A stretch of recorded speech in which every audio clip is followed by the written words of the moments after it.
Hello everyone, in this video we will discuss questions related to Pygmalion play और जिसको लिखा है Bernard Shaw ने।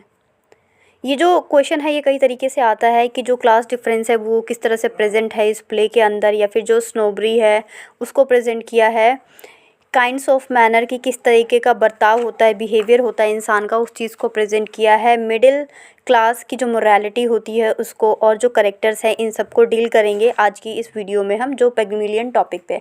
और बेसिकली जो क्वेश्चन आता है वो ये आता है या फिर इससे रिलेटेड कुछ और पूछ लिया जाता है। तो अगर ये क्लास डिफरेंस स्नोबरी या मैनर्स, मिडिल क्लास या क्लास सोसाइटी करेक्टर्स से लेके आता है जो कि इसकी मेन करेक्टर है डू लिटिल, तो ये आंसर परफेक्ट है आप इस तरह के क्वेश्चंस के साथ डील करने के लिए। और अगर कोई और क्वेश्चन आता है और आप समझ नहीं पाते हैं तो सिंपल है, आप उसकी समरी लिख दीजिए।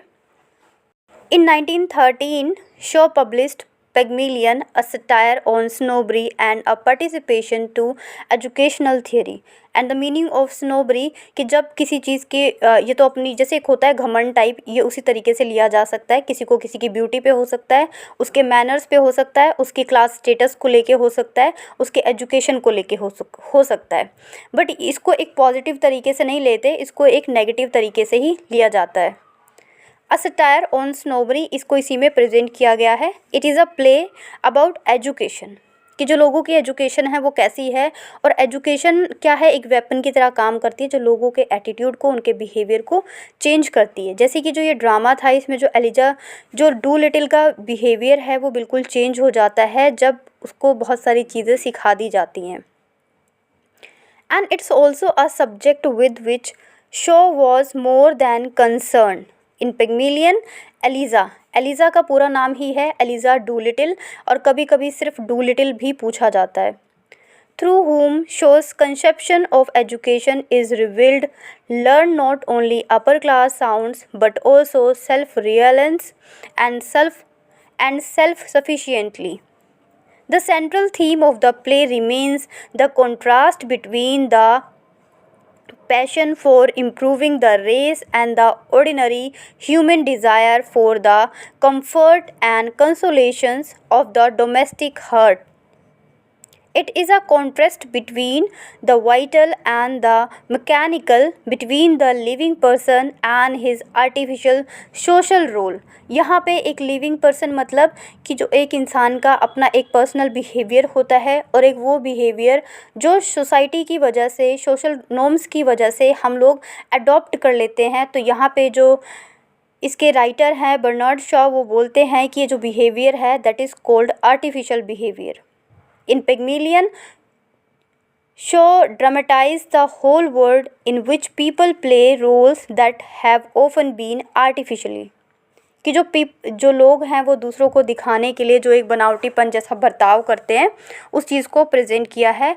And cruelty force upon them, hence much of the play deals with the role playing के साथ डील क्यों करता है, क्योंकि उसमें जो वो एलिज़ा डू लिटिल को है उसको एक परफेक्ट फिगर बनाने के लिए, चार्मिंग बनाने के लिए उसकी लैंग्वेज पे काम करता है। तो ये कुछ एक रोल प्लेइंग जैसा ही नज़र आता है। Eliza is trained for a role of lady in a flower shop like an actress. Her father Alfred Doolittle becomes a performer and a lecturer for the Wonnefeller Moral Reform World League. Henry Higgins like social manners and in according a bad actor in a play within a play. तो यहाँ पे ये जो Higgins हैं उनको बोला गया है कि वो क्या है, लैक्ड हैं सोशल मैनर्स से, मतलब वो ज़्यादा सोशली इंटरेक्ट नहीं करते। The two major characters through those fate the message of play is expressed are Alfred Doolittle and his daughter Eliza Doolittle. By the end of the play, both achieve a new social role through two different means. Eliza through education and Doolittle through money. As the following sketch of the events of the play illustrate, जो कि present करता है इसकी story को। Tempted by Colonel Pickering is financially support Henry Higgins, a celebrated phonetician, undertake the responsibility of changing Eliza Doolittle. पहले ये responsibility ली जाती है कि एलिज़ा डू लिटिल में कुछ चेंज करना है, जो वो नहीं है उसको वो बनाना है। अ कॉमन फ्लावर गर्ल, और चेंज के लिए किसे लिया गया, एक बिल्कुल साधारण लड़की जिसका नाम Eliza Doolittle, into a duchess, duchess means princess, within a 6 month in an ambassador party by teaching her proper English pronunciation, और उसको इस तरह से तैयार किया जाए कि जो उसका इंग्लिश है वो बिल्कुल परफेक्ट हो जाए, वो प्रोनाउंसिएशन में परफेक्ट हो जाए, ताकि जो 6 month बाद एक पार्टी होने वाली है अम्बेसडर्स पार्टी, उसमें वो आए और लोग उसको पहचान ना सकें. Being interested only in the bet and his showing his talent to the world, Higgins continually abuses Eliza. जो हिगिंस है वो सोच तो लेता है कि वो चेंज करेगा और उसको कॉन्फिडेंट भी होता है कि वो इसे चेंज कर देगा, लेकिन जो उसका बिहेवियर होता है towards Eliza it's not good, while teaching her without taking into account her feelings and future. Account her feelings means कि वो उसकी फीलिंग्स को हर्ट करता है, वो ऐसे वर्ड्स को यूज़ करता है जो उसे तकलीफ़ देते हैं. और ये यहाँ पे ये चीज़ें जितनी भी हैं ये सारा आपके आंसर में जो मैनर्स का आंसर आएगा, काइंड ऑफ मैनर, उसमें आप हिगिंस और ये जो डूलिटिल के मैनर्स है उनको कोट कर सकते हैं. In an attempt to get her ready to win the best bet for him in the ambassador party. In the same time, Higgins, for the sake of fun, write a letter to an American millionaire that Alfred Doolittle, Eliza's father, a poor dustman in the most original moralist in England, and is fit for lecture for the millionaires world league. He does it without Doolittle consistent, मतलब कि वो बहुत सारी चीज़ें ऐसी करता था, जो हिगिंस था जो करता था वो एलिजा डूलिटिल के लिए ही, और लेकिन जो उसके ओपिनियंस हैं उसे लेना ज़रूरी नहीं समझता था. The first trying out of Eliza takes place Mrs Higgins at home day and it is successful because nobody among the guest can identify her as Eliza the flower girl. The real test, however, remain one at the ambassador's party. It is similarly successful and जो Elijah का था कि उसे लोग पहचान नहीं पाएंगे, इस चीज़ में वो सक्सेस हो गए. Thought she wins the bet to him, Higgins does not consent to utter the slightest word of congratulations to Eliza. On the contrary, he continues abusing her and ordering her to fetch him. मतलब इतना होने के बाद भी उसने कभी भी उसको प्रेज़ नहीं किया एलिजा डूलिटिल को कि तुमने किसी चीज़ को इतनी जल्दी सीख लिया है या किसी चीज़ को इतनी जल्दी अडॉप्ट कर लिया है. ये बहुत डिफ़िकल्ट होता है जब आपको कोई लैंग्वेज ना आए, कोई भी चीज़ ना आए और एकदम से बहुत सारी चीज़ें सीखना. तो दोनों ही इम्पॉर्टेंट होते हैं, सिखाने वाला भी इम्पॉर्टेंट है लेकिन सीखने वाला भी इम्पॉर्टेंट होता है.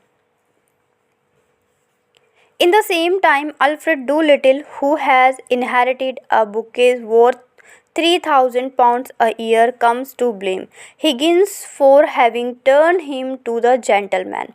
Higgins ने उसको भी एक जेंटलमैन में कन्वर्ट कर दिया, उसके जो फादर थे Alfred Doolittle. The end in Pygmalion echoes the one is Doll's House, with Nora slamming the door on Helmer like a doll's house.